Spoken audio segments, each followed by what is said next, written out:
Ayan, good morning Philippines, good morning universe.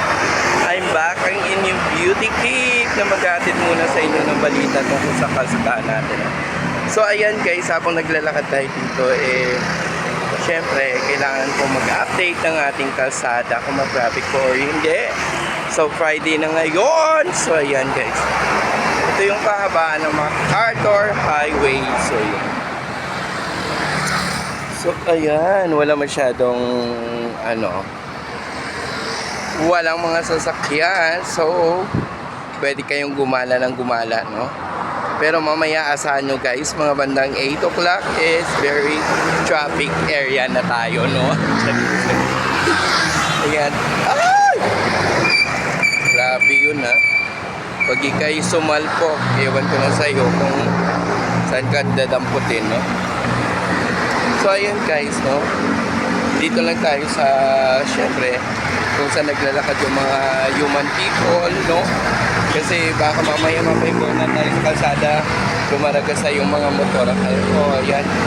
Yung mga basura, oh my God, there's so many basura here, no? Nagkakalatters na. So ayan nga, no? Pa ba yung asa natin, no? Aga-aga. Siyempre, wala pang tagalinis. So, himala na wala pang maglilinis ang ating kalsadahan. So, may banggaan siguro dyan kagabi, oh. Merong mga sabog na mga side mirror, oh, hindi ko alam kung ano yan. Yan, oh, mga buti-buti na yan, basa-basa. Nagkakalat na dito sa kalsadahan. Sana hindi tayo mapa-imbornal dito, no? Yan. Yung mga bote na yan. Parang bote ng salamin. So, ayan. Pwede kayong... Oh, may sweet lovers dito, no?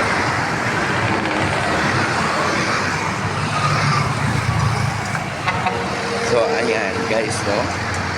Siyempre, una lang yan ang pagka-sweet. Pag magkasama na kayo at mga ilan na yung anak nyo, is hindi na yan so super sweet, no?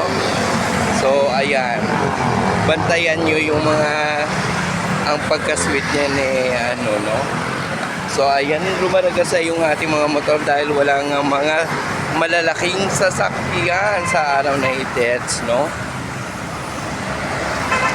Ayan yung ating sky, weather of the month. Weather of the month, ha? So ayan, sana hindi nahihilo yung inyong mga skeleters o yung inyong mga skeleters, no?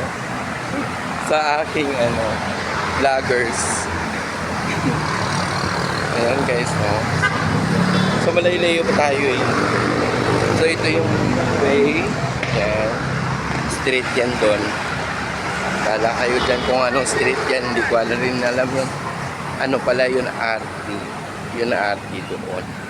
So, maraming people around din doon. So, wala masyadong taong naglalakad ngayon. Ako lang mag-isa, no? Mas okay lang ako mag-isa para wala tayong disturbo dito sa daan, no? So, ayan. Diba maganda yung place? Yung foodies is, na yan, matagal na siyang kainan dito. So ayun, merong car wash doon. So ayan, as of now guys, wala pa rin So it's magsa 7 o'clock na, wala pa rin tao. Uy, may rock. May rat. Di ba po sa yun, rat ka dyan, diba? Oh my God. So ito sarado na yung burger machine dahil wala masyadong kumakain ng burgeries. Marami nang naglalabasan na bagong burger. So yan, natatalo na sila. So meron tayong mga vitamins and minerals, so hindi tayo makatawid. Ito yung tatawiran natin papunta sa kabilang istasyon. Ilan yan? So yan guys, no? So that's it for now guys. Thank you so much. Don't forget to like and share and subscribe. Ayan. Ayan, thank you. So, pinataw din tayo. Ayan, ano. So, ayan. Ganito yung ating sitwasyon dito. So, ayan, may stoplight dun sa ano. Kaya nagkarambulan na naman sila doon. So, dito may car wash dito. So, inaantay ko rito yung ano, yung mga boylet na wala na rito mga gwapong boylet. No? Sa car wash na ito. Diba naman? Ito yung pangmasa na ano, car wash dito. So, ayan. Nililinis na nila yung kanya. Diba? May pa-shower. So, ayan na nga guys. No? Thank you so much. So, mamaya mag-live ako. Abangan nyo na lang guys. No? Thank you, thank you. Bye-bye. Love you all. Happy Friday morning everybody. And God bless us all. Thank you.